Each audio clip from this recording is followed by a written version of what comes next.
Hello student, मेरी इस new video में आपका स्वागत है। और आज की इस न्यू वीडियो में मैं आपको एक ऐसा चीज़ बताने वाला हूँ जिसको अगर इसका नॉलेज अगर आपके पास में नहीं है तो आप समझ सकते हो कि आपको कुछ भी नॉलेज नहीं है मैथ के बारे में। अगर आप 10th क्लास में भी पढ़ रहे हो या किसी भी क्लास में पढ़ रहे हो, अगर आपको ये सब आता है तब तो बहुत बढ़िया है। बट नहीं आता है तो आप कभी भी किसी भी एग्ज़ाम में सक्सेस नहीं कर पाओगे। आप ये पक्का आप गांठ बांध लो कि सक्सेस कहीं भी आपको नहीं मिलेगा। चाहे तो कॉम्पिटेटिव एग्ज़ाम हो, नौकरी हो, जो भी हो। देखो, बहुत सारे यूट्यूब पे वीडियो है, ऐसा नहीं कि यूट्यूब पे वीडियो नहीं, बहुत सारा ऐसा भी वीडियो मिलेगा।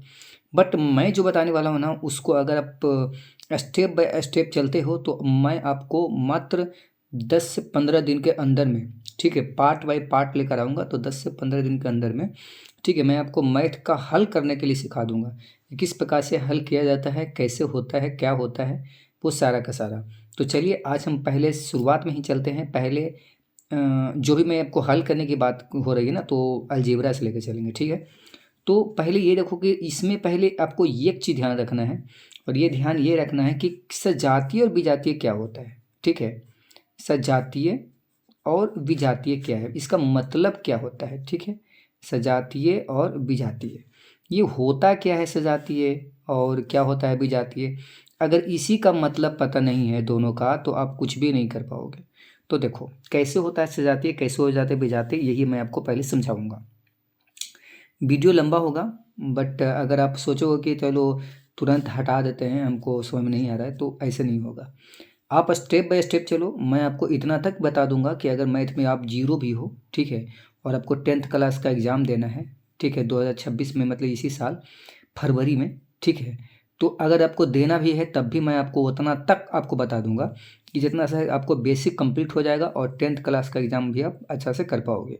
मैं ये उनके लिए बता रहा हूँ जिनको मैथ के लिए कुछ भी नहीं आता, एकदम एकदम मतलब कि नल है, एकदम जीरो टाइप का है, तो उनके लिए बता रहा हूँ। तो चलिए चलते हैं। पहले सजाती विजाती आपको एकदम ध्यान में रखना है।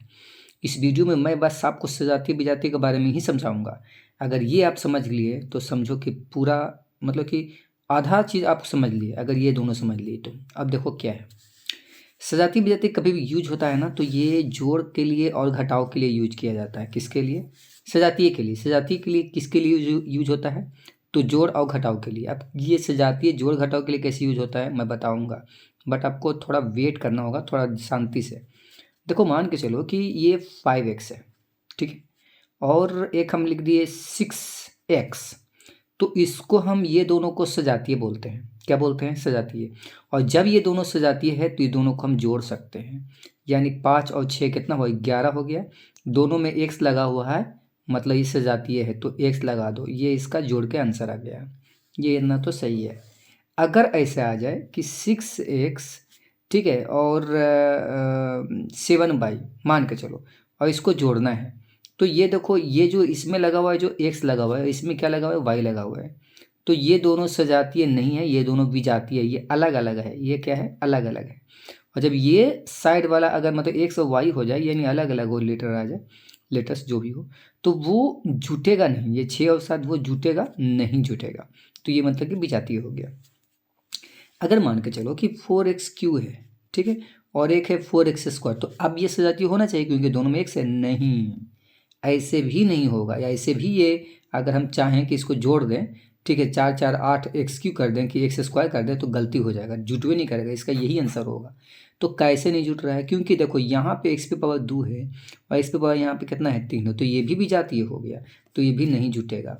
अगर ऐसे आ जाए कि 4x³ और 9x³, अब ये जुटेगा कि नहीं जुटेगा? तो हाँ, जुट जाएगा, क्योंकि दोनों में x³ इसमें भी है, तो x³ क्या है? इसमें भी है, तो ये दोनों जुड़ जाएगा।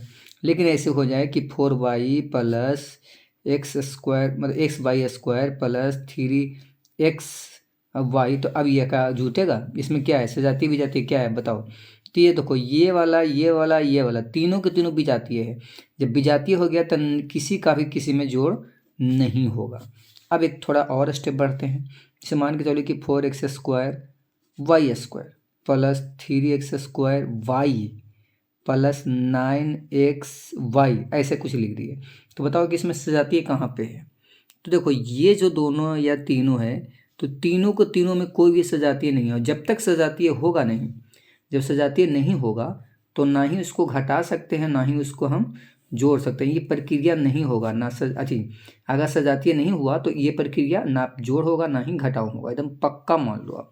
तो ये देखो इसका चिन्ह तो आगे में रहता है, ठीक है, तो इसका चिन्ह तो प्लस है, इसका चिन्ह प्लस है, इसका भी चिन्ह प्लस है, बट सब एक किस्म का नहीं है, अलग अलग है। इसमें x square x P square है तो वाई पी स्क्वायर है, यहाँ पे एक्स पे तो स्क्वायर है बट वाई पे स्क्वायर नहीं है, यहाँ पे दोनों पे स्क्वायर नहीं है, ठीक है। तो ये तीनों के तीनों क्या है, विजातीय है, और जब विजातीय है तो इसका जोड़ घटाव नहीं होता है, ठीक है। अब इसका आगे चलो, जैसे 5x² वाई स्क्वायर, ठीक है, -9, ये 9 है, x² Y square plus x² और y³ ऐसे कर दिए, y³ कर दिए। अब ये सजाती है कि क्या है, तो देखो ये इसमें x² वाई स्क्वायर, इसमें भी x² वाई स्क्वायर है, इसमें x² y³ है, तो ये जो है ना ये दोनों को दोनों, ये दोनों को दोनों सजाती है, बट ये क्या है, तो ये भी जाती है, तो ये जो है ना ही इसमें जुटेगा ना ही इसमें घटेगा, और यही वाला चीज़ इसमें भी ना ही जुटेगा ना ही घटेगा। क्यों? क्योंकि इसमें x² है, इसमें कितना है y³ है, लेकिन इसमें दोनों पे स्क्वायर है, तो दोनों पे स्क्वायर इसमें भी है, यानी इससे ही अपना काम कर लेगा बट इससे नहीं करेगा। ये विजातीय है, ये दोनों क्या है, सजाती है। तो अब देखो चिन्ह, देखो कभी भी अगर चिन्ह के बारे में कन्फ्यूजन हो तो आपको ये देखना है कि बड़ा कौन है। इसमें ये 5 है, ये 9 है, तो बड़ा तो 9 हुआ, तो ठीक है 9 हुआ।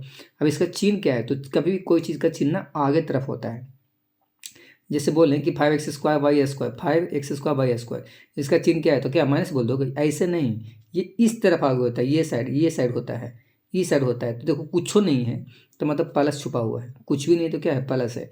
तो देखो बड़ा कौन है, 5 की 9, तो बड़ा 9 है, तो हमेशा बड़ा वाला का चिन्ह लिखना, तो माइनस हो गया क्योंकि 9 का चिन्ह माइनस है, और 5 से 9 बड़ा है तो माइनस लिख दिए। अब 9 में से 5 घटाओ कितना आएगा, तो आ जाएगा ये 4 आ जाएगा, तो 4 लिख देते हैं।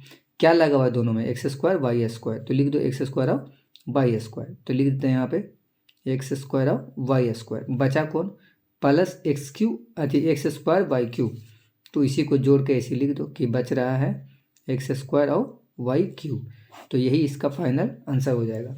तो आपको इस प्रकार के सजातीय और विजातीय आपको ढूंढ लेना है। अगर सजातीय विजातीय अगर ढूंढ लिए, पता चल गया कि कौन विजातीय कौन सजातीय है, तो आपको जोड़ने घटाने में कभी भी दिक्कत नहीं होगा। इसमें मैं सजातीय के बारे में बताया हूँ बट पूरा नहीं बताया हूँ, अभी और इसका स्टेप लाऊंगा क्योंकि वीडियो लंबा हो जाएगा, इसलिए इसको रोकता हूँ, और नेक्स्ट वीडियो में फिर से आपको बताऊंगा कि सजातीय कैसे कैसे होगा, और भी अलग अलग तरीक़ा से। ये तो नॉर्मल हुआ बट इसको और अलग तरीक़ा से, ठीक है। Thank you.